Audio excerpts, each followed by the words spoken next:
Hello friends, welcome back to the bench. Thank you very much for joining me. Our patient is the 2006 Subaru Impreza STI turbocharged with 2.5 liter engine. The problem with it is P0032, the bank 1, heater 1 oxygen sensor. That's a front oxygen sensor before the catalytic converter.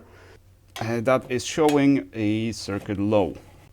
Now that means that the ECM is trying to heat up the sensor, right? Because oxygen sensors have a little heater inside, but the voltage is low, too low.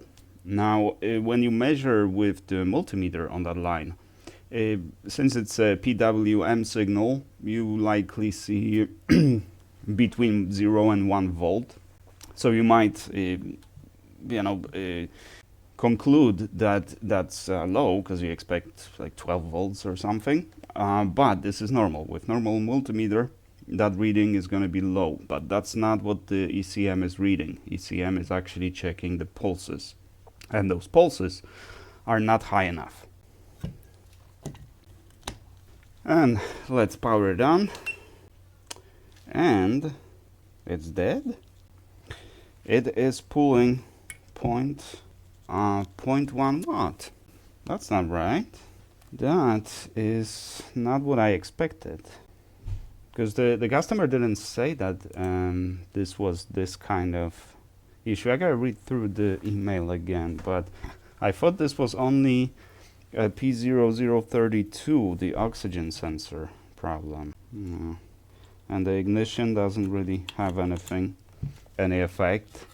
Let's connect this one just to confirm that we have the right pinout. If this one behaves the same, then maybe I have wrong pinout, but that would be so weird. I've never had a case like this. Let's see this one. Oh, okay. This one takes the same power. Meaning it doesn't take any power. So something else is wrong here. But there's no way my pinout is not right, is there? So here we have a pinout of WRX 2005. This is non-turbo version. This is turbo version. But I think the pinout, as far as the VCC, ground, ignition, and the communication lines, they're the same across many models. So whether it's turbo or non-turbo, it doesn't really matter. It's only going to have a slight differences somewhere else. But this pinout is vastly different. But the customer confirmed that this is turbo, and actually I confirmed as well. But maybe this is not 2006. Maybe it is 2005. I mean, the car can be 2006. I don't dispute that, because it's the dealer that decides that, right? They sell, 2006 versions in 2005, and so yeah. But this looks like it's a 2005 version. So let's connect. Let's assume this is 2005, and let's connect again this one, and yeah, and we have 4 watts. Okay. Yeah. So I'm saying this is 2005, not 2006. That was the source of confusion. So let's remove. I've never had a problem like this before. Okay, and we want to see 4 watts. We see 3.7. And there's no can. There is no can. So let's see the thermal image again. Okay, MCU is turning on. The ignition chip is turning on. IC 501, is it 501? What is this? 402. It's IC 402. It's also responsible for CAN. Oh no, in this one, we want the CAN over here. Yeah, the CAN encoder is turning on. Transistors are on. Yeah, so nothing really suspicious here. And since we have lower power consumption, not higher power consumption, we're not looking for shorts. And no shorts that I can see over here. Maybe other than this little guy over here. Oh, that's a resistor. Yeah, this is normal. Yeah, I remember this resistor. It's normal that it's getting warm. Not hot, you know, like 30 degrees, 32 degrees, so, you know, just slightly above the room temperature. So now let's check the voltages, just to make sure. Yeah, 4.07, that's good. Yeah, so I just had the wrong ground. Okay, that's fine. And this should be 5 volts. And it's 5 and 187, that's fine. Okay, so the voltages are fine. So now that we confirmed that we had the wrong pinout, let's check the front oxygen sensor again, which is the same. Okay, so actually, yeah, no, it's not the same. Okay, all right, it's not the same. All right, so we had the wrong pinout. It happens. And it should be 10 to 15 and stuff. So first, let's see if we have 5 volts on the sensors. Okay, looks like this one doesn't have a power supply for sensors. Also, engine on 1 to 14 and ignition switch on. We should have 10 to 13 on both. So let's see. So front oxygen sensor is B134, 2 and 3. But what worries me is that I don't see the CAN. And the CAN encoder is working. So this might actually not be the fully correct pinout for this one. So this is like very unusual something. I don't know, it's maybe something that was in between 2005 and 6. Could be. Okay, we have nothing on the 2. Ignition switch is on. We are pulling 3.7. So let's connect to 3. And we have nothing. Okay, both 2 and 3 are connected to the collector of this transistor, which makes sense. And we have bias resistors, and we go to via, which goes to the MCU. So let's see in circuit if this transistor is working. So base to collector, oh, 0.02. Base to emitter, whoa, short. And collector to emitter, 0.02, and yeah. Okay, so that's not good. That is not good. So looks like it's a short. That's interesting.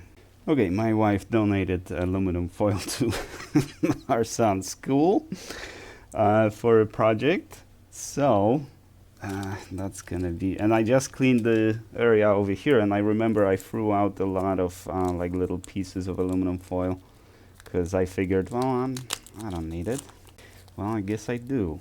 But we have a little piece over here that should perhaps work, because we don't want to melt the harness. And this transistor is going to take a second to desolder. And we're also blowing next to the capacitors. So actually, let's blow in this direction. So we're blowing on the heatsink over here. So that's going to take a hit. Let's flood it with some alcohol.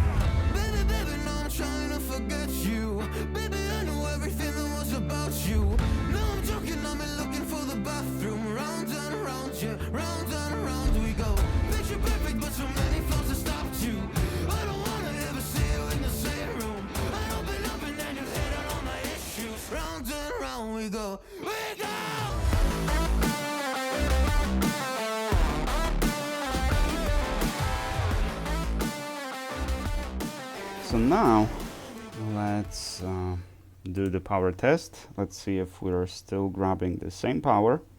Let's we're not going to be connecting CAN because well, we're not solving a CAN issue here. So okay, now let's turn it off. Let's go back to the diode, and Let's check the transistor now.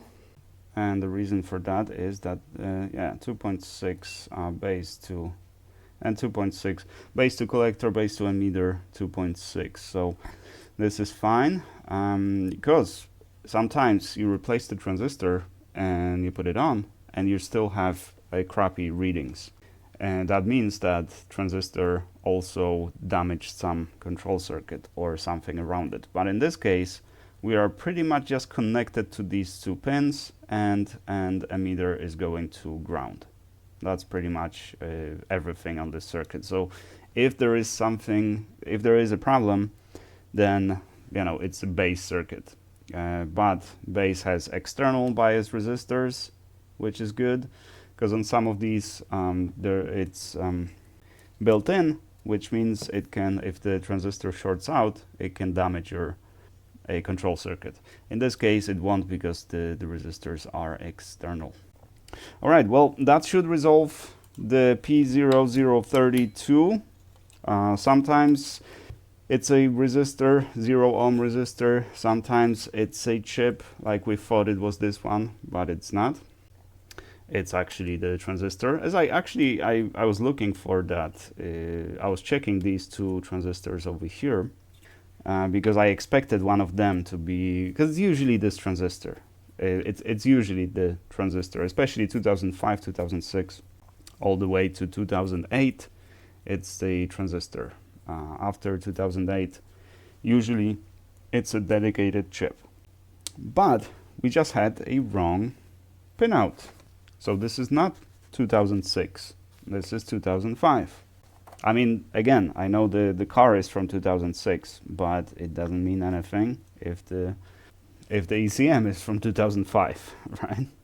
And just quickly, this other transistor over here, just to make sure.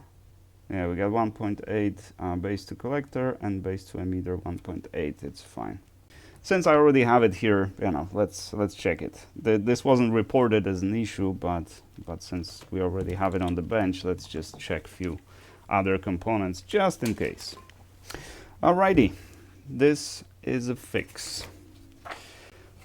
Let's put it back together and call the customer with good news. That's my favorite part of this business. Calling the customer that, hey, yeah, we found it, we fixed it, everything shall be fine now. Unfortunately, sometimes it's the other way around. That nothing is fixed, nothing works, and I don't know why. And I can't figure it out.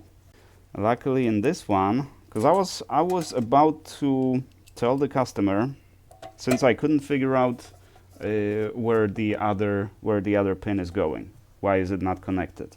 Well, because it was the wrong pinout, obviously. But I was going to call the customer and tell the customer that I can't figure this out. Let's replace the whole unit. That would be around $400 with everything, because these ECMs go for like 300 or 400 even dollars, because this is the VVT version. Plus cloning, it's quite a few bucks. So that's not something you want to tell the customer, but sometimes that's the only option. But I'm glad I didn't give up on it, because the solution was pretty simple, and the problem is actually relatively common on these. This is by no means the first one that I got for this exact issue, although the exact issue on the board was different. And usually it is, because it depends on the model here, obviously. On this one, if you have P0032, it's definitely that transistor, because there's nothing else on that circuit. Or, well, it could be faulty MCU, but in that case you wouldn't be getting P0032. You would be getting nothing. In rare cases, if those resistors are faulty or removed or corrosion or something, there's literally no contact. You would get slightly different code, because that would be a circuit high, not circuit low. And this code is for circuit low. So it's got to be either you don't get power, or the output stage is shorted, like in this case. But that's it. Thank you guys very much for watching. I hope you found this interesting or even useful. And I shall see you guys in the next one.